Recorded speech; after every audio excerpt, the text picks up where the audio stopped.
अस्सलाम वालेकुम स्टूडेंट्स। तो आज स्टार्ट करते हैं अपना लेक्चर नंबर 11। इसमें सबसे पहले पार्ट में हम क्या करेंगे, प्रीवियस लेक्चर का जो थोड़ा सा पोर्शन रह गया था कल, उसको कंप्लीट करेंगे। उसके बाद हम आइडियोलॉजी ऑफ पाकिस्तान पे बात करेंगे।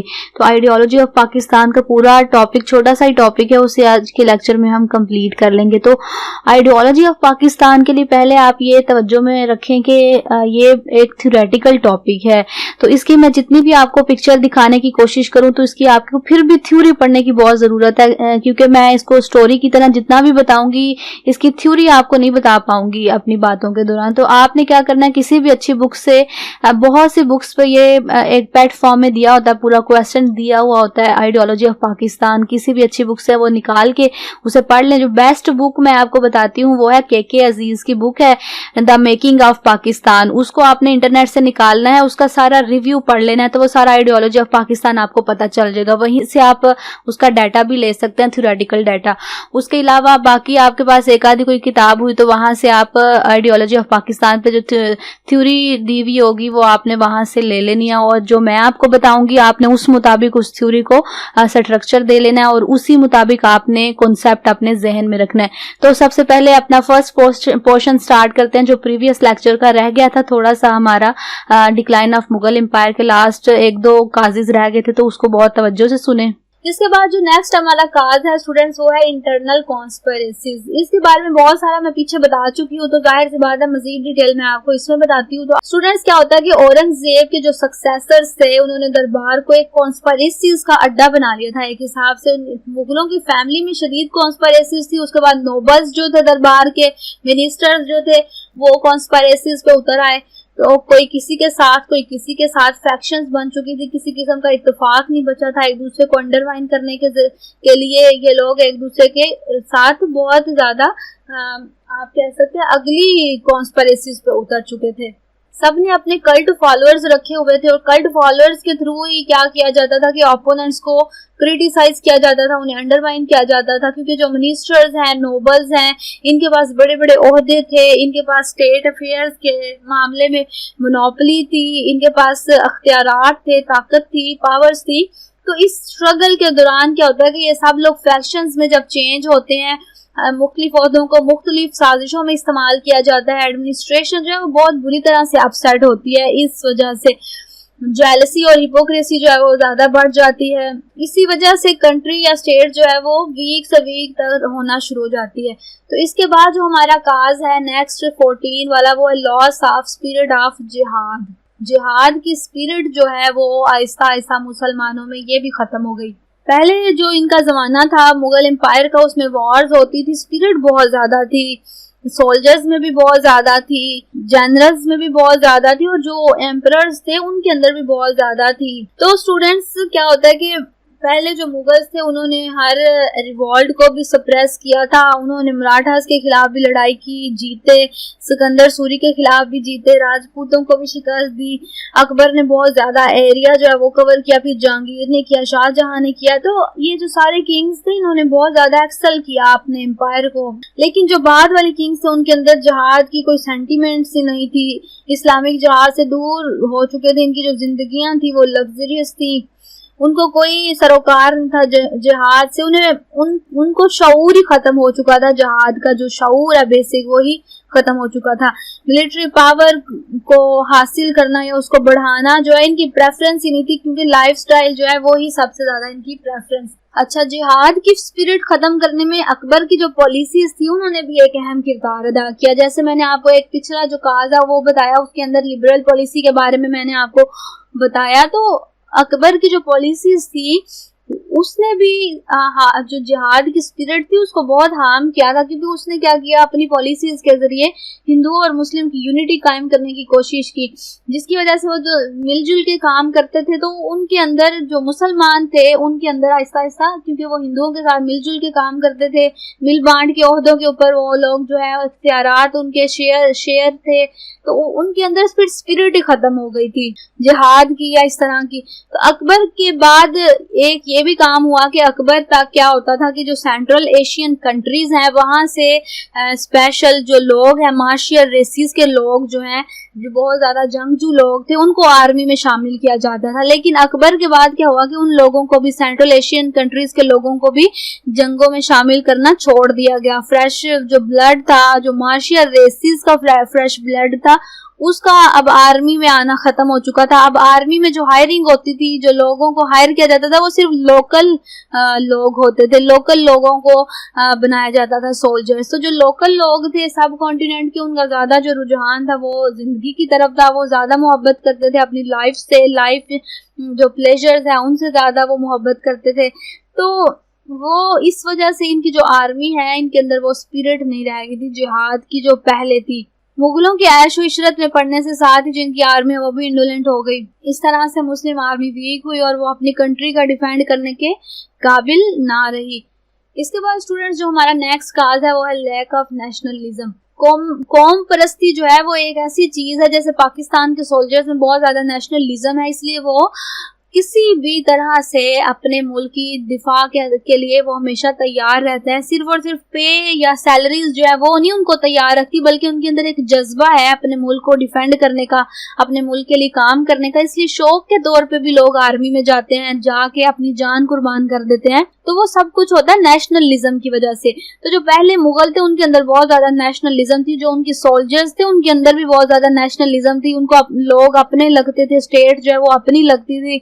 उन्होंने जो इलाके हासिल किए थे पिछले एम्परर्स ने, ग्रेट एम्परर्स ने, वो क्या किए, उन्होंने उन इलाकों को अपना समझा। उनके जो लोग थे उन्होंने उनको अपना समझा, उनको प्रोटेक्ट करना, उनकी प्रोटेक्शन, उनका जो डिफेंस है उसको प्रेफर किया कि उन्होंने ही अपने लोगों का दिफा करना है, उनको प्रोटेक्ट करना है। इसलिए उनके अंदर बहुत ज्यादा नेशनलिज्म थी, उनके एडमिनिस्ट्रेशन में बहुत ज्यादा नेशनलिज्म चलती थी। लेकिन जो लेटर मुगल्स थे इनको कोई परवाह नहीं थी स्टेट की, ना अपने सब्जेक्ट्स की परवाह थी, किसी किस्म का नेशनलिज्म का जज्बा इनमें नहीं बचा था। इनको सिर्फ और सिर्फ पावर हासिल करना था, इनको सिर्फ और सिर्फ ऐश और इस लग्जरियस लाइफ गुजारनी थी। जब कोई किंग जाता तो उसके बाद जो उसके बेटे थे उनको यही होता था, बल्कि किंग की जिंदगी के दौरान ही जो उसके थे जनरेशन, उनको यही होता था कि मैं नेक्स्ट किंग बनूं। और जो किंग था वो भी अपनी किंगशिप जो है उसको सेव रखना चाहता था और अपनी जिंदगी जो है वो अच्छे से गुजारना चाहता था। तो नेशनलिज्म से किसी किस्म का कोई सरोकार इनको नहीं था। इसलिए स्टूडेंट्स जब फॉरेन इन्वेजन हुए तो जब ना लोगों में नेशनलिज्म थी, क्योंकि लोग जो है वो भी एथनिसिटी में बटे हुए थे, ना सब्जेक्ट्स को अपने एम्परर से कोई लगाव था, ना एम्परर्स को अपने सब्जेक्ट्स से कोई लगाव था, ना किसी को अपनी स्टेट से कोई लगाव था, ना किसी को अपने इस एम्पायर से कोई लगाव था। तो फिर जब फॉरेन इन्वेजन होता था तो किसी को दर्द दिल ही नहीं था।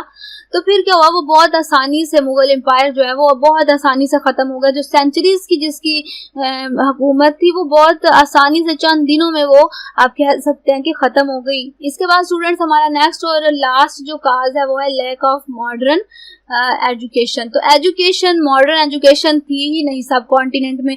मदारिस चलते थे, मसाजिद में पढ़ाया जाता था, बच्चों को दीनी तालीम दी जाती थी, शरीयत की तालीम दी जाती थी। लेकिन जो मॉडर्न एजुकेशन है उसकी तरफ किसी को ना किसी का शऊर जाता था, ना कोई मॉडर्न एजुकेशन के लिए काम करता था। एम्परर्स ने भी मॉडर्न एजुकेशन की तरफ तो देखा ही नहीं, बल्कि इन्होंने आर्किटेक्चर पे काम किया, आर्ट पे काम किया। ज्यादा से ज्यादा जो फाइनेंस है, जो पैसा है, वो इन्होंने आर्किटेक्चर पे उड़ा दिया, आर्ट पे उड़ा दिया। इन ऐसी चीजों पे इन्होंने ज्यादा से ज्यादा खर्च किया। इनका कोई ध्यान था ही नहीं मॉडर्न एजुकेशन भी कोई चीज होती है, मदारिस पे सारा काम चलता था। अब स्टूडेंट्स एक बहुत ज्यादा अहम बात ये है सोचने की, वो ये कि जिस दौर में यहाँ पे सब कॉन्टिनेंट में 1636 में, आपको याद होगा मैंने पिछले लेक्चर में आपको एक डेट बताई थी ताजमहल बनने की, 1631 से वो शुरू हुआ था और 1653 तक उसकी जो है कंस्ट्रक्शन चलती रही थी। अब 1636 जो है वही दौर है जब ताजमहल बन रहा था सब कॉन्टिनेंट में। उस वक्त क्या था, हार्वर्ड यूनिवर्सिटी बन रही थी वहां पे अमेरिका में। उस वक्त जो है ये यूनिवर्सिटी इतनी पुरानी है, इससे पहले भी इससे भी पुरानी यूनिवर्सिटीज हैं, जैसे ब्रिटिश में ऑक्सफोर्ड यूनिवर्सिटी है, वो बहुत ज्यादा ओल्ड है। उसकी डेट्स अगर आप देखें तो वो आज से कोई 1000 ईयर्स अगो जो है वो उसकी कंस्ट्रक्शन हुई थी, वो बनी थी। कंस्ट्रक्शन तो बाद में अपडेट होती रही, लेकिन वो जो बनी थी बेसिकली वो इतनी पुरानी बनी थी।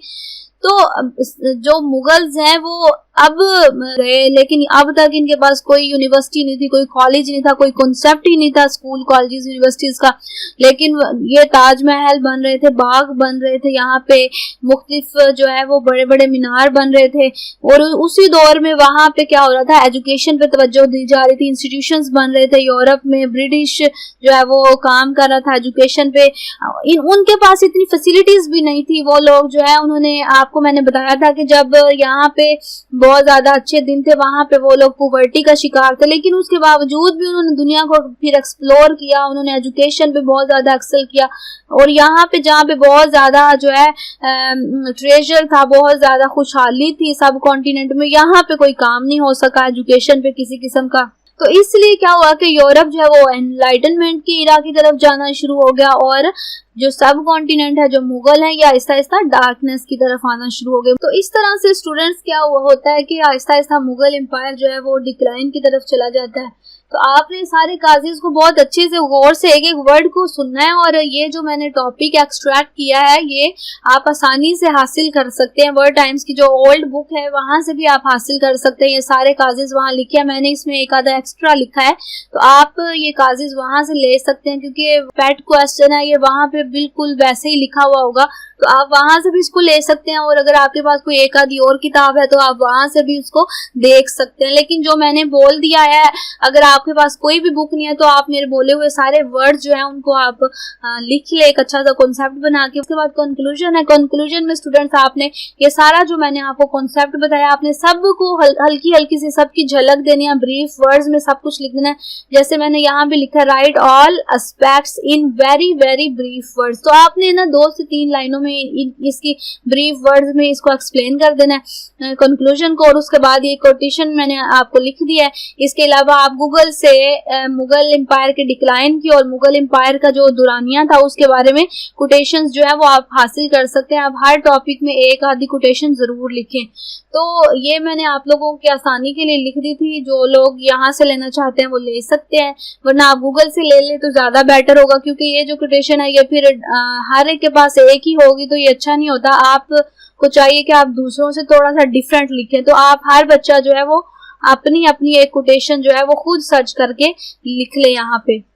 अच्छा स्टूडेंट्स, ब्रिटिश ने एक और क्या काम किया, खासतौर पे पंजाब के इलाके में उसने क्या किया कि मुख्तलिफ लोग जो थे, जो जाट लोग थे, लैंडलॉर्ड्स थे, इन्होंने अंग्रेजों ने उन लोगों को अपने साथ मिलाना शुरू कर दिया। उनको मुख्तलिफ टाइटल्स भी दिए, उनको लैंड्स भी दी, तो वो लोग आसानी से अंग्रेजों के साथ मिल गए।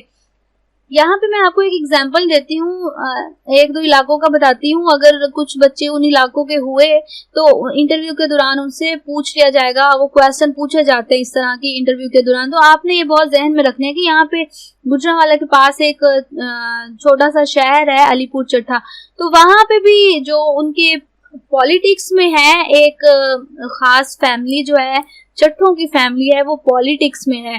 तो वो जो उनके जो आबाओ-अजदाद थे उन्होंने भी ब्रिटिश को सर्व किया था, वो भी ब्रिटिश के साथ मिल गए थे।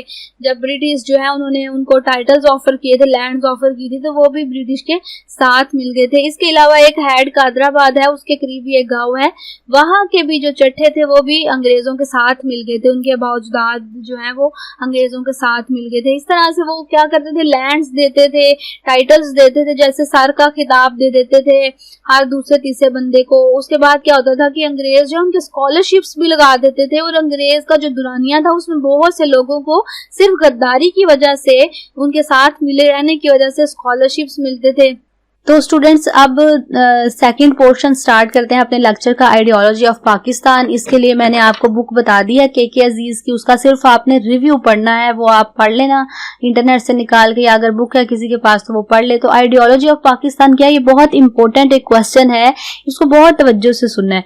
तो इसको हम स्टार्ट से बिल्कुल करते हैं कि ये जो है सबसे पहले हमें देखना होगा कि आइडियोलॉजी क्या है। अगर हमने आइडियोलॉजी ऑफ पाकिस्तान को पढ़ना है तो इससे पहले हमें देखना होगा कि आइडियोलॉजी क्या है।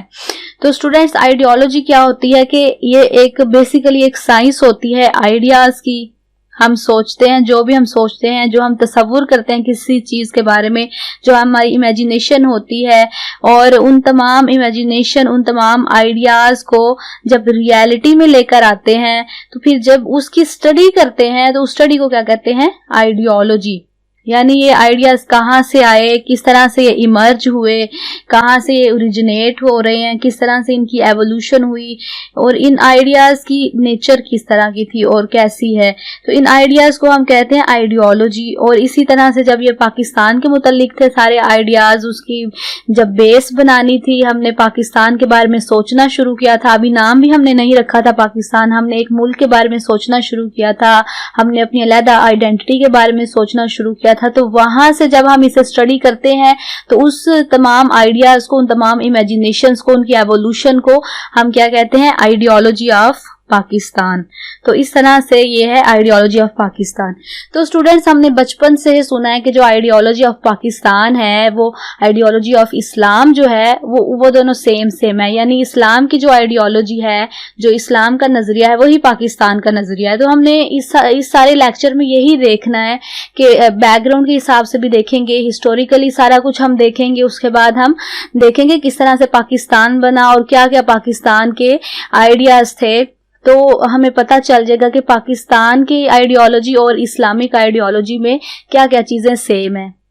स्टूडेंट्स, यहाँ पे आपने एक बात जहन में रखनी है कि हर एक चीज़ के पीछे एक आइडिया होता है। जब भी कोई चीज़ बनती है तो उसके पीछे एक आइडिया होता है। इसी तरह हर मुल्क, हर कंट्री के पीछे एक आइडिया है। उसके जो तमाम, उसका कॉन्स्टिट्यूशन है, उसके जो तमाम एडमिनिस्ट्रेशन है, मैनेजमेंट है, हर एक चीज़ किसी आइडिया पे चल रही होती है। उसकी कोई आइडियोलॉजी होती है। अगर आइडियोलॉजी नहीं होती तो कोई भी मुल्क जो है वो काम नहीं कर सकता, उसका कोई सिस्टम नहीं हो सकता। सिस्टम जो है वो आइडियोलॉजी के तहत ही होता है। यानी अगर पाकिस्तान बना है तो इसके पीछे कोई आइडियोलॉजी है, और अगर इस आइडियोलॉजी को ख़त्म कर दिया जाए तो पाकिस्तान की जो एग्जिस्टेंस है वो ख़तरे में पड़ सकती है या वो बिल्कुल ही ख़त्म हो सकती है। तो इसकी मैं आपको एक दो मिसालें देती हूँ कि किस तरह से हर मुल्क जो है वो आइडियोलॉजी पे काम करता है। जैसे students, United states of America है, आपने इसकी, अगर किसी ने यूएस हिस्ट्री रखी हुई है तो उसने इसकी पढ़ी होगी, किस तरह से ये इस्टेब्लिश हुआ, किस तरह से इसके सारा प्रोसेस देखा होगा। तो उसकी एक आइडियोलॉजी है, वो भी एक आइडियोलॉजी के तहत काम करता है। वो क्या उसकी आइडियोलॉजी है, क्या आइडियाज हैं उसके? वो एक तो इंडिपेंडेंस है, इंडिपेंडेंस जो है वो बहुत ज्यादा उसका ख्याल रखा जाता है वहां पे। दूसरा क्या है कि वो प्रोटेक्ट करते हैं लोगों की लिबर्टी को, लोगों की फ्रीडम को, इक्वालिटी को प्रोटेक्ट करते हैं, डेमोक्रेसी को प्रोटेक्ट करते हैं। इस तरह की उनकी आइडियोलॉजी है। और पाकिस्तान के पीछे जो आइडियोलॉजी है, ये जो मैंने आपको अमेरिका की आइडियोलॉजी बताई है, ये मैंने फॉर एग्जांपल बताई है आप लोगों का कॉन्सेप्ट बिल्ड करने के लिए। इसी तरह स्टूडेंट्स, क्या है कि पाकिस्तान के पीछे जो आइडियोलॉजी है वो है the ideology of Pakistan is to ensure and to profess the Islamic principles and beliefs. और आप इसको और भी ज़्यादा इसके अंदर चीज़ें ऐड कर सकते हो कि to live our lifes according to Islamic pathway and such more. तो स्टूडेंट्स, आइडियोलॉजी जो है पाकिस्तान की वो और इस्लामिक आइडियोलॉजी जो है वो एक जैसी हैं, उसकी बहुत सी एस्पेक्ट्स एक जैसी हैं। स्टूडेंट्स, यहाँ पे मैं आपको एक बात पहले बता देती हूँ कि आइडियोलॉजी का जो वर्ड था ये किसने और कब इंट्रोड्यूस करवाया था। ये एक फ्रेंच थिंकर था जिसका नाम था ट्रेसी, ये उसका पूरा नाम लिखा हुआ है। तो इस थिंकर ने क्या किया था, इस आइडियोलॉजी के वर्ड को कॉइन किया था। कब करवाया था उसने? Turn off the 19th century, जब 19वीं सदी जो है वो उसका टर्न हुआ था, यानी वो अपने लास्ट पीरियड के करीब पहुंची थी तब। अब इसके बाद क्वेश्चन क्या है? अब इसके बाद क्वेश्चन ये है कि आइडियोलॉजी जो है वो किस तरह से इमर्ज होती है, आती किस तरह से सामने, या कोई कंट्री न्यू बनती है तो किस तरह से उसकी आइडियोलॉजी होती है, या कोई ऑर्गेनाइजेशन न्यू बनती है तो वो किस तरह से आइडियोलॉजी उसकी इमर्ज होती है पहले और फिर उसके बाद वो उसके ऊपर काम होना शुरू होता है। स्टूडेंट्स, जब लोग ये फील करने लगते हैं कि उनका जो सिस्टम है वो उनको प्रोटेक्ट नहीं कर रहा, उनके साथ मिसट्रीट कर रहा है, उनको जो लाइफ के लिए नेसेसरी चीजें होती हैं वो प्रोवाइड नहीं कर पा रहा, उनको प्रोटेक्शन नहीं मिल रही, सर्वाइवल के लिए प्रोटेक्शन नहीं मिल रही, तो फिर वो लोग क्या करते हैं कि उस सिस्टम को वो चेंज करना शुरू कर देते हैं। चेंज करने की पहले सोचते हैं। जब वो सोचते हैं किसी चीज के बारे में, सिस्टम को चेंज करने के बारे में, तो उस सोचने को, इसका मतलब है वो नजरिया अपने जहन में लाए हैं, आइडिया लेकर आए हैं। तो वो जो आइडियाज हैं, उनकी इमेजिनेशंस हैं, वो उनकी आइडियोलॉजी है। जब वो बहुत स्ट्रांग हो जाती है तो फिर वो उसके ऊपर काम करना शुरू करते हैं और आखिरकार क्या होता है कि वो उस चीज को हासिल कर लेते हैं। ऑर्गेनाइजेशन हो तो ऑर्गेनाइजेशन बन जाती है, कंट्री हो तो कंट्री भी बन जाती है। जिस तरह से हमने अपनी पहले इमेजिनेशन से काम लिया, उसके बाद हमने उसके ऊपर काम करना शुरू किया और आखिर में हमने अपना मुल्क हासिल कर लिया। स्टूडेंट्स, यहीं पे जब आप इंट्रोडक्शन कर रहे हैं आइडियोलॉजी का, इसकी इमर्जेंस का और ये तमाम चीज़ों का, यहाँ पे आपने कोशिश करनी है कि आप किसी एक से दो फिलोसफर्स जो हैं गूगल से उनको सर्च करके आइडियोलॉजी के मुतालिक उनकी एक आधी कोटेशन आप ज़रूर ऐड कर दें। ये आपको आपके कंटेंट को बहुत ज़्यादा रिच कर देगी और एग्जामिनर की नज़र में आपका जो है वो पेपर प्रोमिनेंट हो जाएगा। अब बात करते हैं पाकिस्तान आइडियोलॉजिकल फाउंडेशन पे। जैसे मैंने आपको पहले बताया, every nation has specified ideology, तो उसकी मैंने आपको मिसाल भी दी। आप यहाँ पे मिसाल कोट कर सकते हैं। इसके अलावा आप अपने मेंटल डायमेंशंस बनाने के लिए भी इस चीज़ को इस्तेमाल कर सकते हैं। असल जो स्टूडेंट्स हमारा कंटेंट है वो ये है कि हम पाकिस्तान पे बात करेंगे, तो पाकिस्तान के बारे में देखते हैं। पाकिस्तान जब बनता है तो इसके पीछे क्या मोटिवेशन थी, किस मोटिवेशन के साथ ये सामने आया। तो इसकी जो मोटिवेशन थी वो ये थी कि हम लोग यानी हमारे अजदाद जो है वो इंडिया में रहते थे, तो हमारे पास कोई राइट्स नहीं थे, वहाँ पे कोई पॉलिटिकल राइट्स नहीं थे। जब मुस्लिम रूल ख़त्म हो जाता है तो उसके बाद मुसलमानों की हालत बहुत ख़राब होना शुरू हो जाती है। मुस्लिम रूल के दौरान तो जो हिंदू थे वो ज़ाहिर है मुस्लिम जो है वो रूल कर रहे थे, तो वो सुकून से बैठे हुए थे। और हिंदुओं की ये आदत भी है कि वो जो ज़्यादा पावरफुल होता है वो उसके सामने झुकते हैं, सर झुकाते हैं, हाथ बांध के खड़े हो जाते हैं और उसकी अताअत करते हैं, फरमाबरदारी करते हैं। लेकिन जब जो है नेक्स्ट उनके सामने जो खड़ा हुआ बंदा है वो पावरफुल नहीं होता, तब हिंदू जो है उनकी पॉलिसी उसकी तरफ चेंज हो जाती है। तो मुस्लिम जो है वो रूल कर रहे थे सब कॉन्टिनेंट पे, तो जो हिंदू थे वो भी उनके साथ कोऑपरेट कर रहे थे। लेकिन जैसे मुस्लिम रूल खत्म होता है तो हमारी हालत बहुत खराब हो जाती है, हमारे पास कोई पॉलिटिकल राइट नहीं बचता। उसके अलावा हमारे साथ सोशली बहुत बुरा सलूक किया जाता है हिंदुओं की तरफ से। हम फ्री नहीं होते कि अपने रिलीजन को फॉलो कर सके, हमारे पास रिलीजन को फॉलो करने की फ्रीडम नहीं होती। उसके अलावा क्या होता है कि हम अपने मजहब के, दीन के असूलों के मुताबिक जिंदगी गुजारने के काबिल नहीं होते। उसके अलावा हमें सोसाइटी में शूदर समझा जाता है, अनटचेबल समझा जाता है। उसके बाद क्या होता है कि जब हमें शूदर समझा जाता है, अनटचेबल समझा जाता है, तो क्या होता है कि हम हिंदुओं के जो कि हमारे साथ ही रह रहे थे उनके किसी भी चीज़ में नहीं जा सकते, वो हमें एंटर ही नहीं होने देते किसी खाने पीने की जगह पे, या हमें वो हाथ लगाना भी, हमारे साथ वो बैठ के खा नहीं सकते, हम उनके साथ बैठ के नहीं खा सकते थे। तो हमारी जो सारा सोशल कल्चर था वो डिफरेंट था। तो इस तरह से मोटिवेशन मिलना शुरू होती है। जब तकलीफें सही हमारे लोगों ने, तो उनको एक मोटिवेशन मिली, एक सोर्स ऑफ मोटिवेशन था ये हमारे लिए। उसके बाद क्या होता है कि जो एग्जिस्टिंग सिस्टम था वो बहुत ज़्यादा ख़राब था, तो जो सारे लोग थे उनके जहन में आइडियाज़ उठना शुरू हो गए न्यू सिस्टम बनाने के। तो इस तरह से मैंने अभी आपको पहले बताया आइडियोलॉजी में कि किस तरह से बनती, इसी तरह से हुआ हमारे एंसेस्टर्स के साथ। जब जो बड़े सगीर में रहते थे हम लोग, हमारे साथ यही हुआ, हमने आइडियोलॉजी बनाना शुरू की जिसमें हमने प्रोटेक्शन को तलाश करना शुरू किया। उसके बाद हमारे क्या हुआ, हमने अपनी जो हमारी सर्वाइवल मुश्किल हुआ था उसको हमने इसे दोबारा से रिस्टोर करने के लिए सोचना शुरू किया। जब हमने इस तरह से सोचना शुरू किया तो क्या हुआ कि जो मुख्तलिफ हमारे ग्रुप्स थे, स्कैटर हो चुके थे, फैक्शंस में चेंज हो चुके थे हमारे मुस्लिम रूल के आखिरी पीरियड में, और उसके अलावा जो बाकी पीरियड था थोड़ा बहुत, उसमें जो सारे फैक्शंस जो हैं वो स्कैटर हो चुके थे, इधर उधर बिखर चुके थे। जब आइडियोलॉजी ने जन्म लिया तो वो सारे ग्रुप्स जो है ना वो आके उस आइडियोलॉजी के साथ चिपक गए, यानी वो सब लोग, वो सारे फैक्शंस और ग्रुप्स जो है वो आइडियोलॉजी के अंडर आके इकट्ठे हो गए, वो एक आइडियोलॉजी पे काम करना शुरू हो गए। इस तरह से क्या हुआ कि सामने आ गई पाकिस्तान की आइडियोलॉजी, यानी एक अलहदा आइडेंटिटी की आइडियोलॉजी। उस वक्त नाम तो नहीं रखा था अभी पाकिस्तान, लेकिन एक अलहदा आइडेंटिटी की, एक न्यू सिस्टम बनाने की आइडियोलॉजी सामने आ गई, और यहाँ से वो नारे लगने भी शुरू हो गए। बाद में इसी प्रोसेसिंग के दौरान जब काम होना शुरू हो गया आइडियोलॉजी पे कि पाकिस्तान का मतलब क्या, ला इलाहा इल्लल्लाह, इसने हमारी चीज़ों को और ज़्यादा स्ट्रॉन्ग कर दिया। हमारे ग्रुप्स जो हैं वो ज़्यादा मजबूती से आपस में जुड़ गए, क्योंकि हमारी बात जो थी वो हमारे मजहब की बात थी। तो इस तरह से हमारी आइडियोलॉजी बनी, एक नजरिया सामने आया, सब लोग इकट्ठे हुए। उसके बाद क्या हुआ स्टूडेंट्स की, जब ये आइडियोलॉजी बनी तो आइडियोलॉजी का जो नेक्स्ट प्रोसेस होता है उसमें होती है स्ट्रगल के बाद आता है रेवोल्यूशन। तो बिल्कुल इसी तरह से हुआ, पाकिस्तान भी ऐसे ही बना, पहले आइडियोलॉजी बनी, फिर हम लोगों ने स्ट्रगल स्टार्ट की। बहुत सालों की स्ट्रगल के बाद एक रेवोल्यूशन आया 1947 में, जिसमें हमने अपना सोचा हुआ मुल्क पाकिस्तान के नाम से हासिल कर लिया।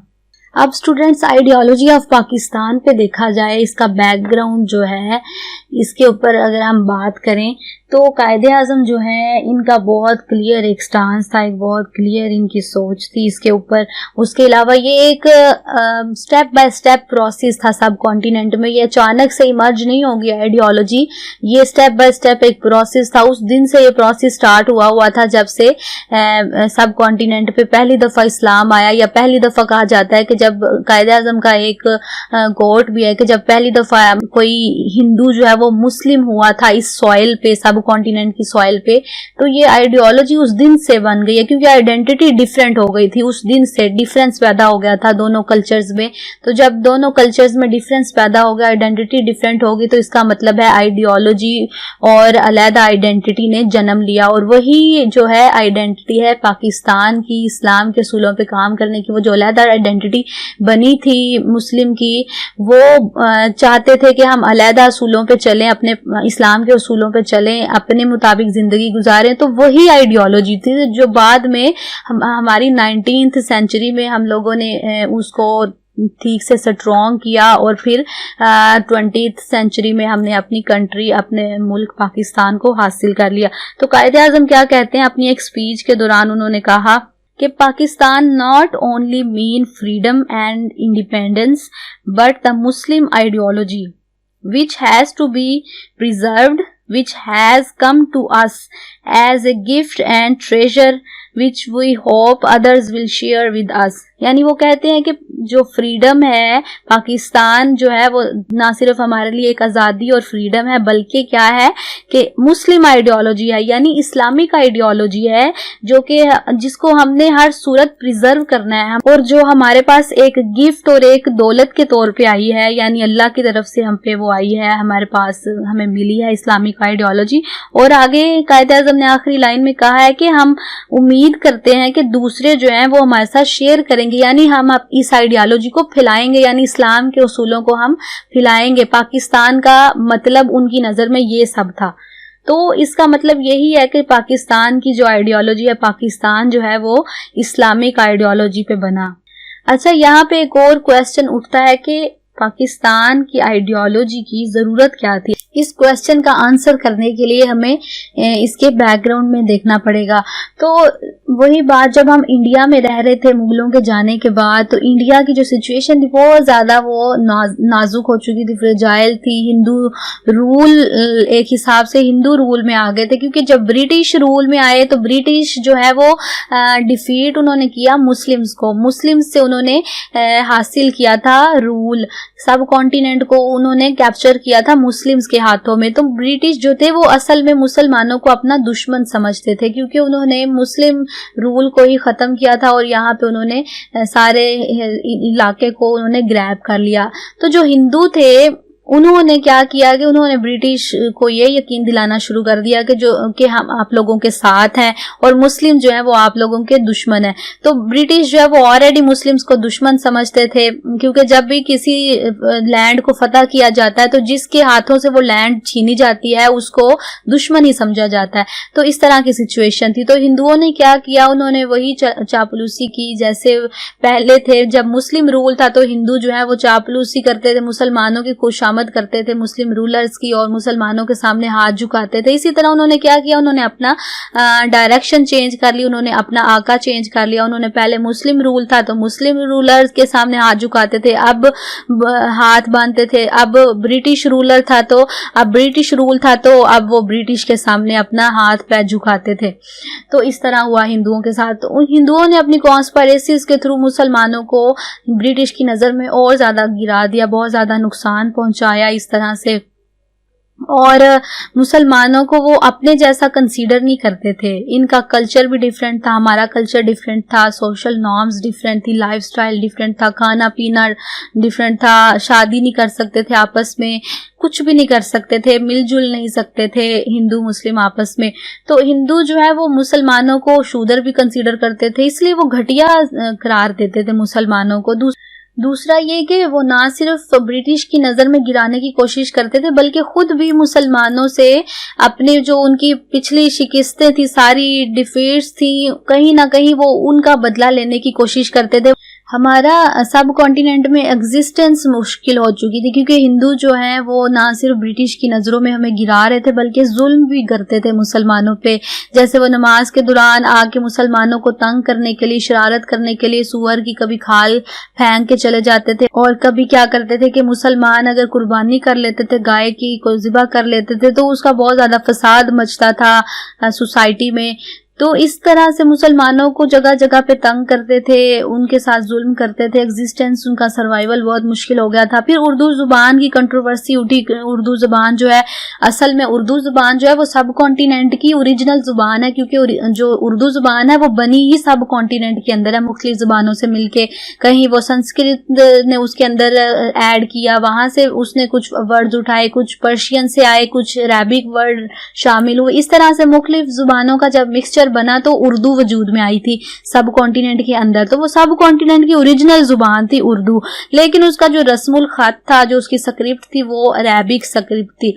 तो इस बात की भी हिंदुओं को तकलीफ थी, उनको मसला था इस बात से भी। तो उन लोगों ने क्या किया, ये कंट्रोवर्सी उन्होंने उठा दी कि जो अब ऑफिशियल जुबान होगी सब कॉन्टिनेंट की वो उर्दू नहीं होगी बल्कि हिंदी होगी। हालांकि हिंदी जो थी, मॉडर्न हिंदी, वो भी बिल्कुल उर्दू की तरह ही थी, थोड़े बहुत अल्फाज का बस फर्क था बोलने चालने में, लेकिन असल जो डिफरेंस था वो स्क्रिप्ट का था, वो संस्कृत की तरह लिखी जाती थी। तो इसलिए हिंदू जो है वो चाहते थे कि जो उनकी जुबान हिंदी है वो सब कॉन्टिनेंट की ऑफिशियल लैंग्वेज बन जाए और उर्दू जो पहले से ऑफिशियल लैंग्वेज थी वो खत्म कर दी जाए। तो ब्रिटिश को उन्होंने पहले ही साथ मिला रखा था, तो ब्रिटिश के अंडर उनकी फेवर के साथ उन्होंने क्या किया, उर्दू हिंदी कंट्रोवर्सी को उठाया।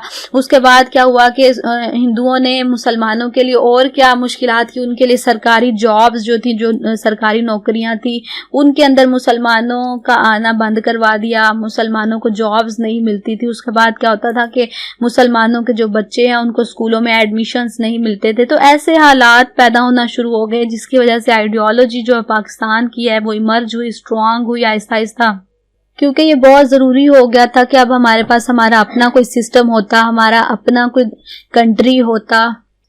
और आइडियोलॉजी जो है ये इंस्टेंट या इमीडिएट प्रोसेस से अमल में नहीं आई, बल्कि आइडियोलॉजी किस तरह से आई, स्टेप बाय स्टेप आई।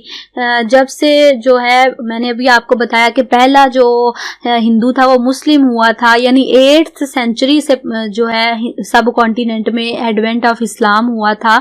तो उस दिन से ही समझे कि आइडियोलॉजी ऑफ पाकिस्तान जो है वो आहिस्ता आहिस्ता इमर्ज होना शुरू हो चुकी थी।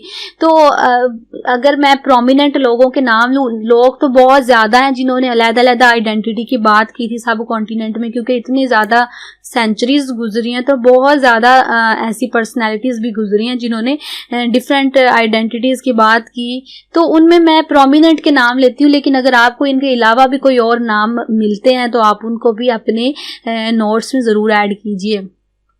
अल बेरूनी की अगर बात करें तो इसने भी आइडेंटिटी पे बात की, मुस्लिम और हिंदू डिफरेंट आइडेंटिटी पे बात की। उसके बाद क्या हुआ कि मुजद्दिद अल अफ़सानी जो दीन अकबरी के मुकाबले में जिन्होंने जो स्टैंड अप हुए थे और उन्होंने काम किया था दीन अकबरी के इन्फ्लुएंस को ख़त्म करने के लिए, उन्होंने भी आइडेंटिटी पे बात की थी, मुस्लिम और हिंदू आइडेंटिटी पे। उसके बाद क्या हुआ, सर सैयद अहमद खान जो है इन्होंने मुस्लिम अवेकनिंग पे काम किया, उनको बेदार किया मुसलमानों को।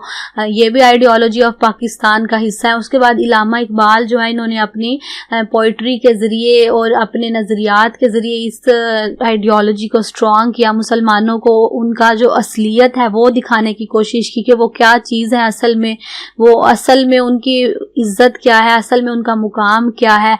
तो इलामा इकबाल ने इस तरह का काम किया। उसके बाद कायदे आज़म जो है उन्होंने इस आइडियोलॉजी को प्रैक्टिकल करके दिखा दिया, यानी उन्होंने क्या किया कि कंट्री बना दिया, जिस कंट्री के लिए सेपरेट आइडेंटिटी और सेपरेट सिस्टम के लिए बात चल रही थी इतने अरसे से, उन्होंने उसको क्या कर दिया, उन्होंने प्रैक्टिकल कर दिया। उसके बाद क्या हुआ कि कॉन्स्टिट्यूएंट असेंबली ऑफ पाकिस्तान जो थी, जिसने 12 मार्च 1949 में वो पेश की थी ऑब्जेक्टिव रेजोल्यूशन। तो ये ऑब्जेक्टिव रेजोल्यूशन जो थी ये पूरी तरह से इस्लामिक प्रिंसिपल्स को डिस्प्ले कर रही थी। तो ऑब्जेक्टिव रेजोल्यूशन के बारे में कहा जाता है कि इसने लीगल स्टैंप लगा दी थी आइडियोलॉजी ऑफ पाकिस्तान पे, उसको लीगलाइज कर दिया था ऑब्जेक्टिव रेजोल्यूशन ने। तो इस तरह से ये स्टेप बाय स्टेप आइडियोलॉजी चलती रही पाकिस्तान की, और अब तक आइडियोलॉजी पे ही काम हो रहा है। पाकिस्तान का जो सिस्टम है वो सब आइडियोलॉजी ऑफ पाकिस्तान को डिस्प्ले करती हैं। नो डाउट अभी थोड़ी सी परेशानियां हैं मुल्क में, बहुत सी ऐसी चीजें हैं, सेकुलर पॉलिसीज आना चाहती हैं, कभी कभार लिबरल चीजें जो है वो अपने आप को प्रेजेंट करती हैं, बहुत से लिबरल बातें भी आती हैं, लेकिन लिबरल एक साइड पे, सेकुलरिज्म एक साइड पे, लेकिन असल जो हमारी पहचान है, जो हमारा सब कुछ है, जो हमारा मेन हार्ट है, वो हमारी आइडियोलॉजी ऑफ पाकिस्तान है। अगर हम उससे हट जाएंगे तो हमारी अपनी आइडेंटिटी खत्म हो जाएगी, जिस तरह से आजकल आहिस्ता आहिस्ता खत्म भी हो रही है। अगर हम उसके ऊपर बरकरार रहे तो हमारा जो पाकिस्तान है ये दिन ब दिन मजीद मजबूत होगा, क्योंकि ये बना ही उस आइडियोलॉजी पे है। तो स्टूडेंट्स, मैंने आपको बहुत शॉर्ट सा इनका इंट्रोडक्शन दिया है। आपने इसके ऊपर अगर आपको कोई आर्टिकल मिलता है तो आप वो पढ़ लें। अगर आपके पास, जैसे मैंने शुरू में आपको बताया कि आप बुक कोई कंसल्ट कर लें जिसके ऊपर ये पेट फॉर्म में क्वेश्चन दिया हो, तो उसके ऊपर उम्मीद है आपको अच्छा सा कंटेंट मिल जाएगा। लेकिन जो मैंने आपको बुक बताई है के अजीज की द मेकिंग ऑफ पाकिस्तान, आप गूगल से उसको निकालें और उसका रिव्यू पढ़ लें एक दफ़ा, और आपको बहुत अच्छा सा कंटेंट मिल जाएगा उन सब चीज़ों में से। अगर मैं यहाँ पे आपको वर्ड बाय वर्ड अपना सारा कंटेंट लिख दूं या दे दूं तो इससे क्या होगा कि आपका बहुत सारा नुकसान होगा, क्योंकि बहुत से बच्चे जो हैं वो मेरा ये लेक्चर देखते हैं और आगे भी देखेंगे। तो क्या होगा कि सबका कंटेंट सेम हो जाएगा, और आप लोगों का सर्च करने की जो एक चीज़ है कि आप अगर सर्च नहीं करेंगे तो आप क्या करेंगे, पेपर्स में तो मे भी पास हो जाएं, आप अपने एग्जाम अगला जो इंटरव्यू है उसमें आप पास नहीं हो पाएंगे जब तक आप खुद सर्च नहीं करेंगे। इसलिए मैं आप लोगों के लिए हमेशा सर्च करने की और खुद पढ़ने की, खुद नोट्स मेकिंग करने का हमेशा छोड़ देती हूँ, यहाँ पे एक लूप होल छोड़ देती हूँ। तो ये आप लोगों ने खुद करना है। उसके बाद स्टूडेंट्स क्या होता है कि अल बेरूनी की मैंने यहाँ पे वैसे ही लिख दिया आपको कि अल बेरूनी ने बहुत खूबसूरत से वर्ड्स यूज़ किए थे। अल बेरूनी ने आइडियोलॉजी पे बात की थी, पाकिस्तान की आइडियोलॉजी जो थी उस वक़्त अल बेरूनी जो है उन्होंने आइडियोलॉजी ऑफ पाकिस्तान जो बाद में बनी है लेकिन इमरजेंस के प्रोसेस में थी, तो अल बेरूनी ने उसके ऊपर बहुत अच्छे से वर्ड्स बोले हैं। उन्होंने क्या कहा, 11वीं सदी में हिंदुस्तान के बारे में लिखा, द हिंदूज कंसिडर्ड मुस्लिम्स मिलिचा और इम्प्योर, यानी हिंदू जो है वो मुस्लिम्स को शूदर समझते हैं, इम्प्योर समझते हैं, and they forbid having any connection with them, be it intermarriage और any other bond of relationship. They even avoid sitting, eating and drinking with them because they feel polluted.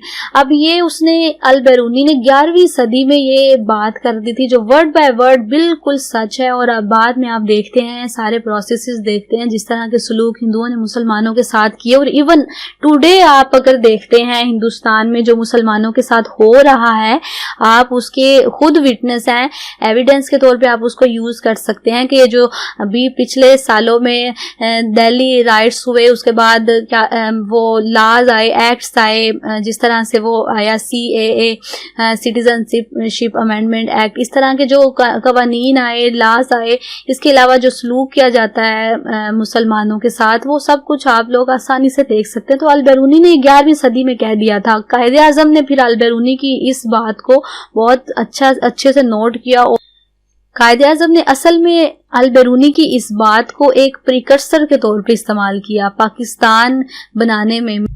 इसके बाद students हम देखते हैं historical perspective को। अगर historically आप देखें, थोड़ा सा आप आइडियोलॉजी को आप अगर गौर करें तो हिंदू और मुस्लिम जो है ये आपस में राइवलरी में रहे हैं। अगर आइडियोलॉजिकली आप देखें बर्रे सगीर की कंडीशन को देखें, सिचुएशन को, तो आप देखेंगे हिंदू मुस्लिम जो है वो ज्यादातर जो है वो राइवलरी में रहे हैं। नो डाउट मुस्लिम रूल आता रहा बीच में, लेकिन किस तरह से आता रहा? आपने देखा कि वॉर्स हुई, किन के साथ हुई? हिंदुओं के साथ ही वॉर्स हुई, यानी राइवलरी के थ्रू ही सब कुछ हुआ। बाद में मुस्लिम रूल आता था तो सब कुछ सप्रेस हो जाता था, लेकिन वो मुस्लिम रूल आता ही राइवलरी के नतीजे में था, आता ही वॉर्स के नतीजे में था। तो हिंदू मुस्लिम राइवलरी जो है वो शुरू से चल रही है।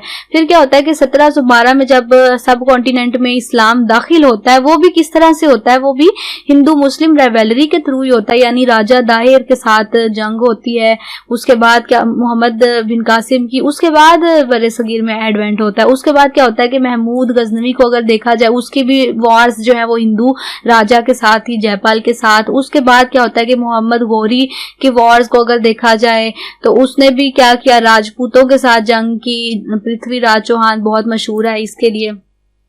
उसके अलावा राणा सांगा की जंग जो है वो भी आपकी नज़र में, जो बाबर ने राणा सांगा के साथ की थी। उसके बाद शिव जी भी जो है उसका भी केस आप देख लें। तो इस तरह से क्या हुआ कि आइडियोलॉजी ऑफ पाकिस्तान जो है वो आप उसको हिस्टोरिकली भी देख सकते हैं कि हिंदू मुस्लिम राइवलरी कितनी शदीद थी कि इतनी जंगें होनी पड़ी इनके दरमियान में।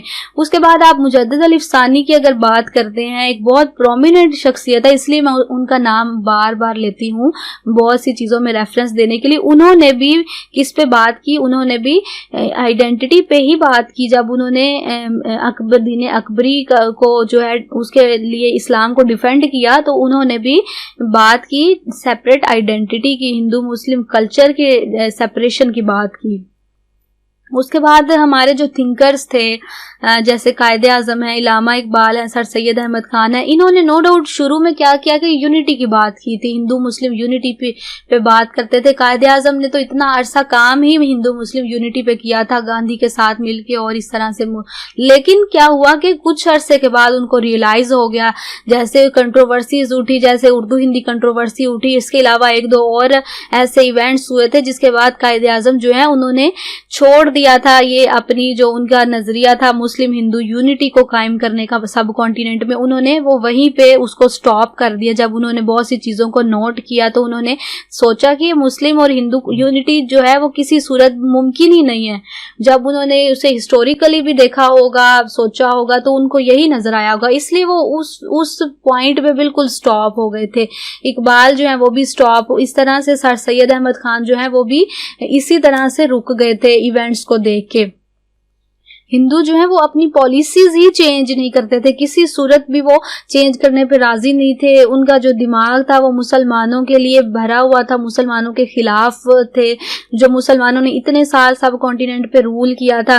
तो इनके जहनों में यही था हिंदुओं के कि हिंदुस्तान जो है वो हिंदुओं का है, मुस्लिम जो है वो बाहर से इन्वेडर्स आए थे और आके इन्होंने हम पे हुकूमत की, इस तरह की उनका मेंटालिटी थी, माइंडसेट था। तो जबकि स्टूडेंट्स यहाँ पे आप एक बात नोट कर लें कि जो हिंदू है, ये वर्ड जो है इसका ताल्लुक किसी मजहब से नहीं। असल में कहा जाता है, हिस्ट्री में ये आता है कि जो हिंदू है ये एक दरिया के नाम पे है, जिसे अब बाद में शायद सिंधु भी कहा जाता है, या हिंदू एक अलहदा से कोई रिवर था। तो इस तरह से एक दरिया के नाम पे इनका नाम बना था हिंदुस्तान, और उसके बाद यहाँ के लोगों को हिंदू कहा जाने लगा। तो उसके बाद मजहब जो है वो, मजहब के साथ इसका ताल्लुक बहुत मुश्किल से नजर आता है, मजहब के साथ इसका इसका कोई ताल्लुक नहीं। तो हिंदुओं की जो मेंटालिटी थी हिंदुस्तान, वो तासुब की बेस पे थी, रिलीजन की बेस पे थी, क्योंकि उनके जो आर्यात है, जो इन्होंने ओरिजिनेट किया था मजहब, न्यू एक फिलॉसफी बनाई थी, वो इसी सरजमीन पे बनाई थी, इसलिए वो इसको उसके साथ रिलेट करते हैं और समझते हैं कि हिंदुस्तान जो है वो उनका है।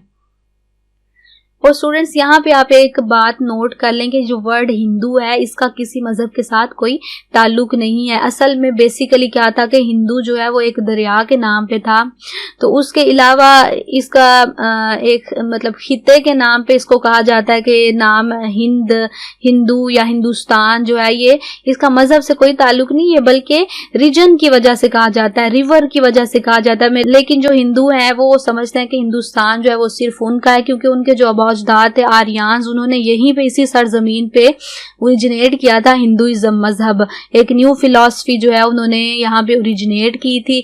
तो उस वजह से जो हिंदू है वो समझते हैं कि ये सरजमीन जो है, ये हिंदुस्तान जो है, ये उस मजहब से रिलेट करके वो समझते हैं कि ये सिर्फ उन्हीं का है। और हिंदू बहुत ज्यादा मुतासिब भी थे। ये थोड़ा सा मैं आपको एक्स्ट्रा नॉलेज दे रही हूँ आप लोगों के बस ऐसे इन्फॉर्मेशन के लिए कि हिंदू जो है वो बहुत ज्यादा मुतासिब भी थे अपने हिंदुस्तान के लिए।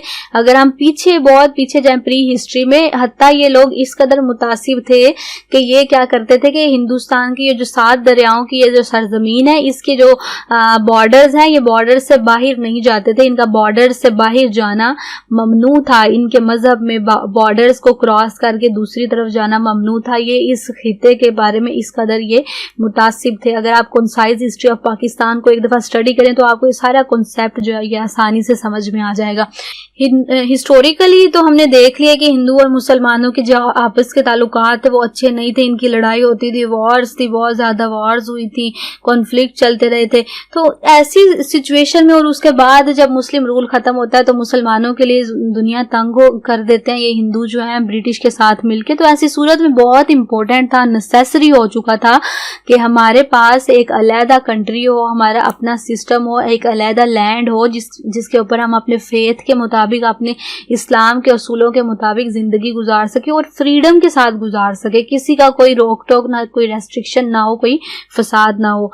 तो अब स्टूडेंट्स देखते हैं कि आइडियोलॉजी ऑफ पाकिस्तान जो है ये इतनी इंपॉर्टेंट क्यों है। अब इस पे बात करते हैं, why ideology of Pakistan is important. तो अब इस पे बहुत तवज्जो से सुने। आइडियोलॉजी ऑफ पाकिस्तान इसलिए जरूरी है कि पाकिस्तान बना जिस आइडियोलॉजी पे है वो आइडियोलॉजी अगर खत्म कर दी जाए तो मुमकिन है कि पाकिस्तान की जो एग्जिस्टेंस है वो ही खत्म हो जाए। इसलिए पाकिस्तान की जो आइडियोलॉजी है ये बहुत इम्पोर्टेंट है इसके बनने में और इसकी एग्जिस्टेंस में। तो स्टूडेंट्स एक बात अपने जहन में रखें कि आइडियोलॉजी ऑफ पाकिस्तान जो है ये इसलिए इतनी ज़्यादा इम्पोर्टेंट है कि आइडियोलॉजी की बेस पे ही पाकिस्तान बना है। इसलिए पाकिस्तान की एग्जिस्टेंस के लिए, उसके कायम रहने के लिए आइडियोलॉजी बहुत ज़रूरी है। और अगर इस आइडियोलॉजी को ख़त्म कर दिया जाए तो मुमकिन है कि पाकिस्तान जो है वो एग्जिस्ट नहीं कर पाएगा। आपने देखा होगा कि पूरी दुनिया के इतने सारे ममालिक हैं, 190 से तकरीबन 200 तक ममालिक हैं पूरी दुनिया में, पूरे वर्ल्ड में। पूरे इतने सारे ममालिक में सिर्फ एक मुल्क पाकिस्तान ऐसा है जिसमें उसकी एस्टेब्लिशमेंट है वो इस्लाम के नाम पे है, इस्लामिक आइडियोलॉजी की बेस पे है। सिर्फ पाकिस्तान ही ऐसा मुल्क है जो एस्टेब्लिश हुआ इस्लामिक आइडियोलॉजी की बेस पे और अभी तक उसकी एग्जिस्टेंस जो है वो इस्लामिक आइडियोलॉजी की बेस पे है। सिर्फ एक ही ये कंट्री है पाकिस्तान पूरी वर्ल्ड में। तो अब देखते हैं कि किस तरह से इसका लिंक जो है वो इस्लाम के साथ है, शरीयत के साथ किस तरह से ये लिंक्ड है, इस्लामिक आइडियोलॉजी के साथ क्या क्या ताल्लुक, हमारी शरीयत में, हमारे कुरान में, हमारी सुन्नत में क्या क्या चीज़ें हैं जो पाकिस्तान की आइडियोलॉजी के साथ मिलती जुलती हैं। तो स्टूडेंट आपने इस बात पे तवज्जो देनी कि इस्लामिक आइडियोलॉजी और पाकिस्तान की जो आइडियोलॉजी है ये कुछ एस्पेक्ट्स में बिल्कुल एक जैसी है।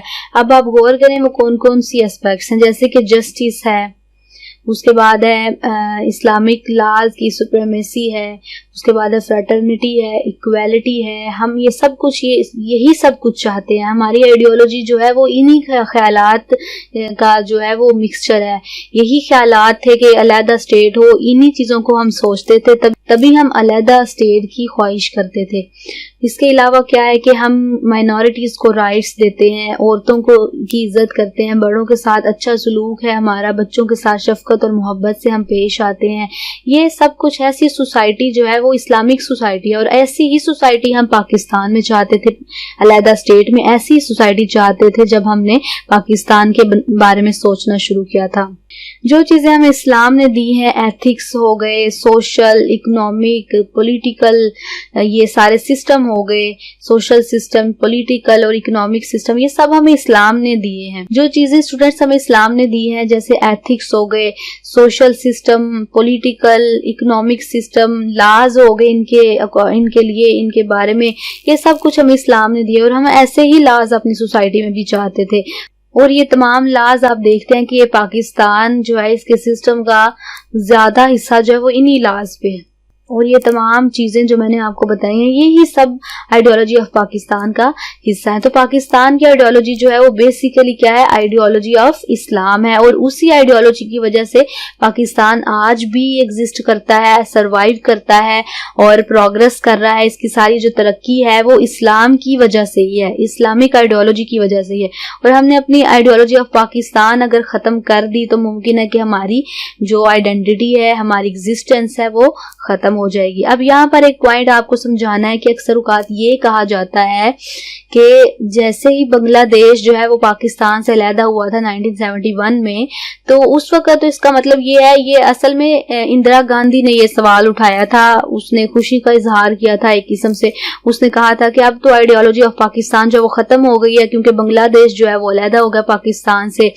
तो यहाँ पे बहुत अच्छे से नोट कर लें, ये इंटरव्यू में भी पूछा जाता है क्वेश्चन कि आइडियोलॉजी ऑफ पाकिस्तान जो है वो ख़त्म नहीं होती 1971 में, क्योंकि जो बांग्लादेश पाकिस्तान से अलहदा हुआ था तो वो अलहदा होके कोई हिंदू स्टेट नहीं बना था, वो पाकिस्तान की तरह वो भी इस्लामिक स्टेट ही रहा था। असल में आइडियोलॉजी तो यही थी ना, टू नेशन थ्योरी, यानी दो कल्चर एंड डिफरेंट कल्चर है, हिंदू मुस्लिम डिफरेंट सोसाइटीज हैं, यही आइडियोलॉजी थी ना सारी, कि इस्लाम जो है वो अलहदा वे है और जो हिंदुइज्म है वो अलहदा वे है। हमने इसी में डिफरेंस रखना था। तो जो बांग्लादेश अलहदा हुआ है वो कोई हिंदू स्टेट नहीं बना, वो भी मुस्लिम स्टेट ही रहा, इसलिए पाकिस्तान की आइडियोलॉजी को कोई फर्क नहीं पड़ा, पाकिस्तान की आइडियोलॉजी किसी सूरत वहां पे खत्म नहीं हुई।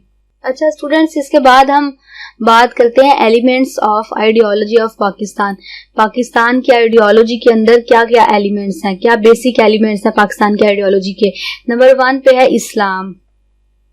पाकिस्तान की आइडियोलॉजी का नंबर 1 जो एलिमेंट है वो है इस्लाम। हमारा पाकिस्तान बनाने की वजह ही इस्लाम है, इस्लामिक प्रिंसिपल्स पे चलना, इस्लामिक स्टेट बनाना, इस्लामिक सिस्टम की ख्वाहिश करना। हमारी आइडियोलॉजी जब बनी थी वो इसी वजह से बनी थी। तो इस्लाम के मुताबिक कवानीन बनाना, जिंदगी गुजारना, ऐसा कभी भी मुमकिन नहीं था कि हम हिंदुओं के साथ रहते और फिर रह के इस्लाम को भी फॉलो कर पाते। हम कभी भी फॉलो नहीं कर पाते क्योंकि उनकी जो ट्रेडिशंस और रिचुअल्स हैं वो इस्लाम से बिल्कुल डिफरेंट है, और बाज़ औक़ात उनके जो रिचुअल्स हैं वो इस्लाम के ऑपोजिट हैं। जैसे हम कुर्बानी में गाय की कुर्बानी करते हैं, लेकिन वो गाय को बहुत सैक्रेड समझते हैं, वो तसव्वुर भी नहीं करते गाय की कुर्बानी का। इस तरह के जो रिचुअल्स हैं, कल्चर हैं, ये हम लोगों को टोटली डिफरेंट टू नेशंस बनाता है। इसलिए इस्लाम जो है वो बेसिक एलिमेंट है हमारी आइडियोलॉजी का, क्योंकि हम इस्लाम के मुताबिक जिंदगी गुजारना चाहते थे। यहाँ पे स्टूडेंट्स आप बेहतर यही रहेगा कि आप यहाँ पे हमारे जो थिंकर्स थे जैसे कायदे आज़म है उनकी कोई कोटेशन लगा दें, इलामा इकबाल की कोई कोटेशन लगा दे, तो आपका जो कंटेंट है वो काफ़ी रिच हो जाएगा अपने पॉइंट को ज़्यादा प्रूव करने के लिए। उसके बाद नंबर 2 पे हमारा जो एलिमेंट है वो है two nation theory. The most basic element आप इसको कह सकते हैं, क्योंकि ये भी इस्लाम पे ही बेस करता है बेसिकली, कि टू नेशन थ्योरी ये बहुत ज़्यादा इसका शोर मचा था सब कॉन्टिनेंट में। टू नेशन जो थ्योरी है इंतहाई इंपॉर्टेंट है और हम बचपन से इसको पढ़ते भी आए हैं। स्टूडेंट्स सब कॉन्टिनेंट में बेसिकली दो ही कौमें थी, एक हिंदू थी एक मुस्लिम थी, बाकी भी थी रिलीजन, बाकी भी थे, लेकिन ज्यादा जो मेजॉरिटी थी वो हिंदू और मुस्लिम, ये दोनों कौमें थी और दोनों ही डिफरेंट थी, कल्चरली रिलीजियसली भी डिफरेंट थी और सोशली भी डिफरेंट थी। हमारे जो प्रिंसिपल्स हैं और उनके जो थे उनके बिल्कुल डिफरेंट थे, हमारे डिफरेंट थे। जैसे फॉर एग्जांपल उनकी एक रस्म थी सती की रस्म, वो अपनी औरतों को जला दिया करते थे जैसे उनके हस्बैंड की डेथ होती थी। लेकिन जो मुसलमान हैं वो क्या करते हैं, वो औरतों को राइट्स देते हैं, वो औरतों की जिंदगी वहां खत्म नहीं होती बल्कि औरतों को नई जिंदगी शुरू करने का राइट देते हैं, नई शादी करने का राइट देते हैं। इसके साथ हम लोग क्या करते हैं कि हम हलाल हराम का हमें बहुत ज्यादा होता है हर एक चीज में, लेकिन उनको बिल्कुल भी नहीं होता। उनका कास्ट सिस्टम है, वो कास्ट में उनकी सारी सोसाइटी है, इक्वालिटी कहीं पे भी नहीं है, ग्रेड्स में उनकी सोसाइटी बटी हुई है। लेकिन जो मुस्लिम सोसाइटी थी वो इक्वालिटी पे डिपेंड करती है, मुस्लिम सोसाइटी इक्वालिटी का नाम है। उसके बाद है कोई भी ऐसा हमारे अंदर कोई ऐसी रिचुअल्स नहीं है कि रस्में नहीं है कि जिसमें मैन जो है वो जानवर जो है वो उनको पूजता है। हिंदुओं में ये होता है कि वो इंसान जो है वो छोटा समझा जाता है, जैसे बंदर से, चूहे से, जिनको वो पूजते हैं, गाय से। लेकिन इस्लाम क्या करता है, सुपीरियरिटी ऑफ मैन की बात करता है, मैन को सुपीरियर कहता है वो इस्लाम।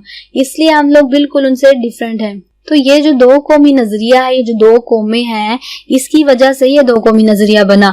तो जो हमारी आइडियोलॉजी का एक बहुत अहम हिस्सा है। कायदे आजम ने भी, उनका भी एक कोट मैं आपको बताती हूँ साथ ही, लेकिन बेहतर यही रहेगा कि आप गूगल से डिफरेंट कोट्स निकाल के हर बच्चा जो है वो अपनी अपनी कोट लिखे, तो सुने बहुत तवज्जो से। The Muslim demand Pakistan where they can rule in accordance with their own system of life, their cultural development, their tradition and Islamic laws.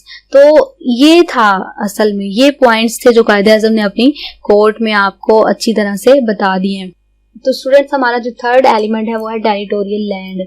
तो ये हमारी आइडियोलॉजी का एक बहुत अहम एलिमेंट है, क्योंकि उस वक्त यही सोचा जाता था कि जिन जिन इलाकों में मुस्लिम अक्सरियत है, मुस्लिम मेजोरिटी है, उन तमाम इलाकों को कंसोलिडेट करके, इकट्ठा करके एक मुस्लिम स्टेट बना दी जाए, मुस्लिम रियासत बना दी जाए, और बाद में उसका नाम भी पाकिस्तान रख दिया गया।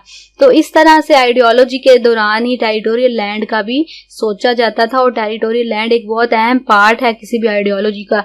तो उस वक्त नेसेसरी था कि एक टेरिटोरियल लैंड होना चाहिए, और जिन्ना ने कहा भी था, मिस्टर जिन्ना ने, कि हमारे पास एक टेरिटोरियल लैंड होना बहुत जरूरी है एज ए नेशन, क्योंकि अगर हमारे पास लैंड नहीं होगा तो हम कभी भी कौम के तौर पर पहचाने नहीं जाएंगे। फॉर एग्जाम्पल दुनिया में बहुत सी ऐसी कौमें हैं, मौजूद हैं, लेकिन वो कौमें तस्वुर नहीं की जाती क्योंकि उनके पास लैंड मौजूद नहीं है। क्योंकि एक कौम जो है वो हवा में तो नहीं रह सकती ना, उसको चाहिए कि उसके पास एक लैंड हो। जैसे फॉर एग्जांपल एक बहुत अहम कौम है जिसको कुर्द कहते हैं।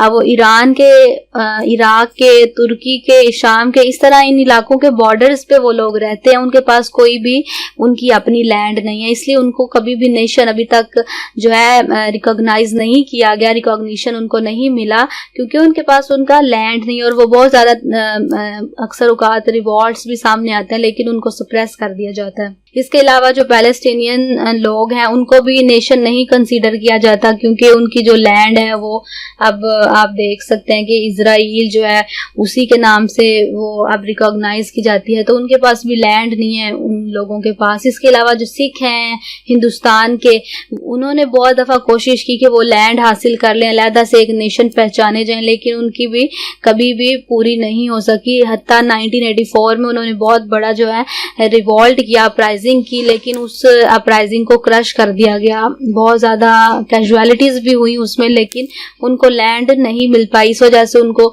नेशनैलिटी भी नहीं मिल पाई, उनको कौमियत नहीं मिल पाई, वो नेशन नहीं पहचाने गए अभी तक। तो जिन्ना ने इस बारे में बहुत अच्छा फैसला किया और बहुत अच्छा सोचा कि पाकिस्तान के एक अलहदा कौम बनने के लिए हमारे पास लैंड होना बहुत ज़रूरी है। इसीलिए आज ये पाकिस्तान का सारा एरिया है, सारा रकबा है, ये हमारी आइडियोलॉजी की ही बदौलत है। इसी वजह से ही हमने जद्दोजहद की, स्ट्रगल की और इस एरिया को हासिल कर लिया। इसके बाद स्टूडेंट्स नेक्स्ट एलिमेंट जो है हमारा डेमोक्रेटिक सिस्टम है। डेमोक्रेटिक सिस्टम जो है हमने ये सिस्टम बनाना था, ये सिस्टम बनाने का सोचा, लेकिन ये सिस्टम इंडिया में बन नहीं सकता था। क्यों नहीं बन सकता था? क्योंकि इंडिया में मेजोरिटी जो है वो हिंदुओं की है। तो अगर हम ऐसा सिस्टम वहां पे होने देते नाफिज और हम वहीं पे रहते तो कभी भी मुस्लिम जो लोग हैं वो कभी भी पॉलिटिक्स में ना आ पाते, कभी भी वो रूल ना कर पाते, क्योंकि मेजोरिटी जो थी वो हिंदुओं की थी। तो डेमोक्रेटिक सिस्टम में तो मेजोरिटी की ही बात सुनी जाती है, इसलिए हम लोग कहीं पे सप्रेस हो जाते हैं, हम लोग कहीं पे हमारी आइडेंटिटी बिल्कुल खत्म हो जाती। हमने बनाना था डेमोक्रेटिक सिस्टम, इसलिए हमने आइडियोलॉजी में भी यही सोचा करते थे कि डेमोक्रेटिक सिस्टम होगा हमारी स्टेट में। तो ये भी हमारी आइडियोलॉजी का बहुत अहम हिस्सा है। अच्छा स्टूडेंट्स, कायदे आजम ने इसको बहुत डीपली सोचा था। इवन कायदे आजम को नेहरू ने और गांधी ने पेशकश भी की थी, ऑफर भी दी थी कि यूनाइटेड इंडिया बना लेते हैं और उसके अंदर आप वजीर आजम बन जाएं, लेकिन कायदे आजम ने वो ऑफर किसी सूरत भी कबूल नहीं की थी। क्यों नहीं की थी? कायदे आजम ने उनको यही जवाब दिया कि अभी तो मैं वजीर आजम बन जाऊंगा, प्राइम मिनिस्टर बन जाऊंगा, लेकिन मेरे जाने के बाद क्या होगा? मुस्लिम जो है वो मेजोरिटी में नहीं है, हिंदू जो है वो मेजोरिटी में है, तो बाद में मुस्लिम्स का कोई हालत नहीं रहेगी। मुस्लिम जो है वो बिल्कुल अपनी आइडेंटिटी सब कॉन्टिनेंट में खो देते। इसलिए स्टूडेंट्स, एक लैंड का होना, फिर उस लैंड की वजह से नेशन बन जाना, नेशन पहचाने जाना पूरी दुनिया में, फिर उसके बाद अपना एक पॉलिटिकल सिस्टम बना लेना, ये सब कुछ था हमारे जो थिंकर्स हैं उनके दिमाग में, मुसलमानों के दिमाग में। और फिर क्या हुआ कि डेमोक्रेसी जो है वही पॉलिटिकल सिस्टम के तौर पे बाद में आपने देखा वही अपनाई गई। यहाँ पे एक क्वेश्चन होता है इंटरव्यू में, उससे पूछा जाता है कि डेमोक्रेसी जो है ये कहाँ से आई, ये किसका सिस्टम है? पाकिस्तान जो है वो तो बेस करता है इस्लामिक आइडियोलॉजी पे, तो फिर ये डेमोक्रेटिक सिस्टम कहाँ से आई? ये तो मॉडर्न इरा में यूज हो रहा है।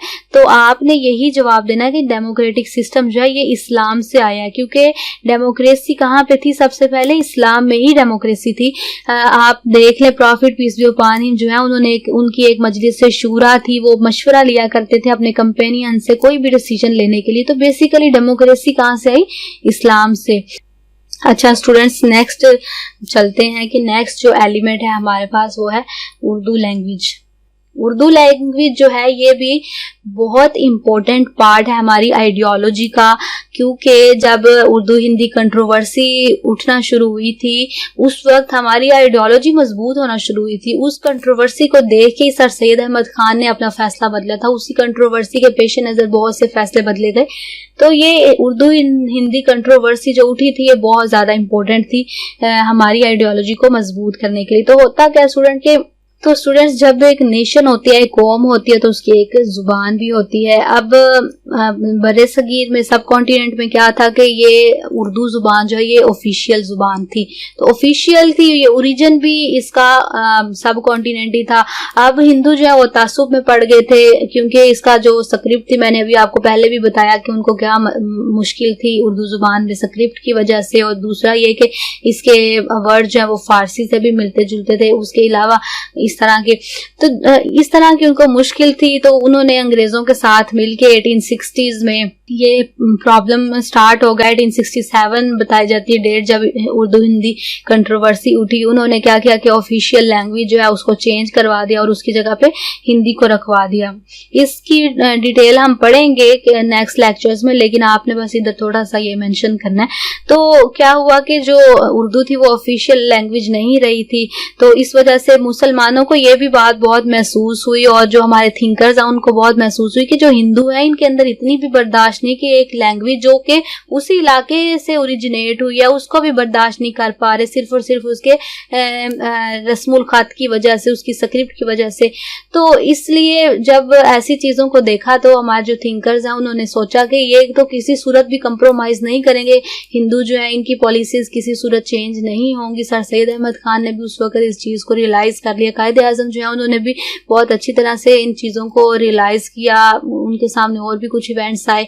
इस तरह से ना ये जब रियलाइज की गई चीजें तो उसके बाद हमारी आइडियोलॉजी जो है वो बहुत मजबूत हो गई इन चीजों को रियलाइज करने के बाद, क्योंकि इन इवेंट्स को रियलाइज करने से पहले क्या था, यूनिटी पे काम हो रहा था। अब इन चीजों को जब रियलाइज किया गया तो उसके बाद काम होना शुरू हो गया अपनी आइडियोलॉजी पे, अपनी सेपरेट आइडेंटिटी पे काम होना शुरू हो गया। फिर क्या हुआ, जब ये कंट्रोवर्सी उठी तो उसके बाद मौलवी अब्दुल हक, सर सैयद अहमद खान और ए के फजलुल हक और इस तरह की पर्सनैलिटीज उठी तो उन्होंने काम करना शुरू कर दिया अपनी लैंग्वेज के लिए, अपनी प्रोग्रेस के लिए काम करना शुरू कर दिया। तो अब उसके बाद जब हमने अपना मुल्क हासिल कर लिया तो उसमें हमने जाहिर है यही जुबान नाफिज की जिसके बारे में हमने सोचा हुआ था, ख्यालात थे जो हमारी आइडियोलॉजी थी। तो अच्छा स्टूडेंट्स, एक क्रिटिकल एनालिसिस होता है जिस पे आपने अक्सर लिखना होता है, इंटरव्यू में भी बहुत ज़रूरी होती है ऐसी बातें। तो क्रिटिकली अगर आप इस टॉपिक को देखें तो आप इसको इस सूरत में देख सकते हैं कि एसेंस क्या है, प्रिंसिपल्स क्या है, आइडियोलॉजी जो है वो किसी स्टेट की, जैसे फॉर एग्जांपल अमेरिका की अगर आइडियोलॉजी है तो उसकी आइडियोलॉजी क्या है, प्रिंसिपल्स उसके क्या है, कैपिटलिज्म है, डेमोक्रेसी है, वो इक्वालिटी की बात की जाती है। पाकिस्तान की क्या आइडियोलॉजी थी, पाकिस्तान की किस चीज पे काम करता है, वो सिर्फ और सिर्फ उसकी सारी आइडियोलॉजी इसके गिर्द घूमती है, इस्लाम के गिर्द, इस्लामिक एलिमेंट्स पे काम करता है, एसेंशियल्स, इस्लामिक एसेंशियल्स को प्रोटेक्ट करने की बात करता है। उसके बाद स्टूडेंट्स यहाँ पे एक चीज आपने जहन में रखनी है कि आपने कभी भी आइडियोलॉजी ऑफ पाकिस्तान में ना सेकुलर बनना है ना आपने लिबरल बनना है, क्योंकि ये आपके लिए नुकसानदेह हो सकता है। इसके अलावा अगर आप बहुत ज्यादा एक्सट्रीम मुस्लिम भी बनते हैं तब भी आपके लिए ये नुकसानदेह हो सकता है। आपने बिल्कुल नॉर्मल अप्रोच यहाँ पे रखनी है और आपने ये चीज तस्लीम करनी है कि हमारी आइडियोलॉजी है जो है वो इस्लामिक आइडियोलॉजी है। कभी भी आपने ये नहीं कहना कि हमारी आइडियोलॉजी जो है वो सेकुलर आइडियोलॉजी है या लिबरल है, या इसके अंदर जो लॉज हैं वो लिबरल हैं या सेकुलर है, ऐसा कुछ भी नहीं कहना। आपने डायरेक्ट बात करनी है और कहना है यस हमारी जो आइडियोलॉजी है वो इस्लामिक आइडियोलॉजी है और इस्लामिक प्रिंसिपल्स पे बेस करती है और इस्लामिक वे ऑफ लाइफ की वजह से हमने इस आइडियोलॉजी को इमर्ज किया था। यही आपने एक्सप्लेन करना है कि इस्लामिक ओरिएंटेड आइडियोलॉजी है और इस्लाम ही की वजह से, इस्लामिक आइडियोलॉजी की वजह से ही हमारा फ्यूचर है। कभी भी हम इस आइडियोलॉजी को छोड़ के पाकिस्तान में ठीक तरह से सरवाइव नहीं कर पाएंगे, इवन अपनी स्टेट को भी कायम नहीं रख पाएंगे। अच्छा स्टूडेंट्स, आपने एक और बात ज़हन में रखनी है, एक और डायमेंशन है आइडियोलॉजी को पेश करने की, डिस्प्ले करने की, वो ये कि अभी जो प्रेजेंटली हो रहा है, करंटली जो हिंदुस्तान में हो रहा है, उन तमाम इवेंट्स की वजह से हमारी आइडियोलॉजी जो है वो प्रूव हो रही है कि हमारी आइडियोलॉजी जो है वो ही करेक्ट थी। उस आइडियोलॉजी वही उस वक्त जो सोचा गया वो करेक्ट था, क्योंकि आजकल जो हिंदुओं ने मुसलमानों का हाल किया हुआ है हिंदुस्तान में हिंदुत्व की वजह से, जो मूवमेंट्स चल रही हैं, जो एक्ट्स नाफिज हो रहे हैं बार बार, और जो मुसलमानों के ऊपर बहुत ज्यादा जुल्म किया जा रहा है, वायलेंस बहुत ज्यादा बढ़ गया, तो वो हर एक इवेंट क्या करता है, वो प्रूव कर देता है पाकिस्तान की आइडियोलॉजी जो है वो वही करेक्ट आइडियोलॉजी थी। मुस्लिम जो है वो डिफरेंट आइडेंटिटी रखते हैं और उनके लिए डिफरेंट स्टेट बहुत जरूरी थी। तो कायदे आजम की वो तमाम वर्ड्स जो है, वो तमाम स्ट्रगल जो है वो हमेशा प्रूव होती रहेगी जैसे जैसे जब हिंदू जो है वो मुसलमानों के साथ इस तरह का सलूक करेंगे। तो आपने ये डायमेंशन भी अपने जहन में रखनी है इंटरव्यू के हिसाब से, एमसीक्यूज के हिसाब से, और अगर आपको करंट अफेयर्स के हिसाब से कोई क्वेश्चन पूछ लिया जाता है आइडियोलॉजी ऑफ पाकिस्तान में, तो आपने उसमें भी इस डायमेंशन का जिक्र जरूर करना है। आप हिंदुस्तान में देख सकते हैं कि उनकी स्टेट लेवल पे मुसलमानों के कोई खास राइट्स ही नहीं है। आप अभी हिंदुत्व वाले हिंदुस्तान में देख सकते हैं कि स्टेट जो है वो प्रोटेक्ट नहीं करती। कभी पाकिस्तान में ऐसा नहीं हुआ, पाकिस्तान जो है वो माइनॉरिटीज को पूरे राइट्स देता है। कभी भी ऐसा नहीं हुआ कि स्टेट आके किसी भी नॉन मुस्लिम के घर पे अटैक कर दे या किसी हिंदू के घर पे अटैक कर दे। ऐसा मुमकिन है कि जो वहाँ के मुकामी लोग हैं उनके साथ उनका कोई कॉन्फ्लिक्ट हो जाए, लेकिन स्टेट कभी भी ऐसा कोई काम नहीं करती। लेकिन हिंदुस्तान में क्या होता है कि स्टेट खुद कर रही है मुसलमानों के खिलाफ, इसलिए वहां पे स्टेट लेवल पे मुसलमानों को राइट्स नहीं मिलते। पाकिस्तान में नॉन मुस्लिम्स को, माइनॉरिटीज को राइट्स मिल रहे हैं। तो आइडियोलॉजी जो है वो इस जगह पे भी प्रूफ हो रही है। तो ठीक है स्टूडेंट्स, मिलते हैं नेक्स्ट लेक्चर में। अपना बहुत ख्याल रखिए। खुदा हाफिज।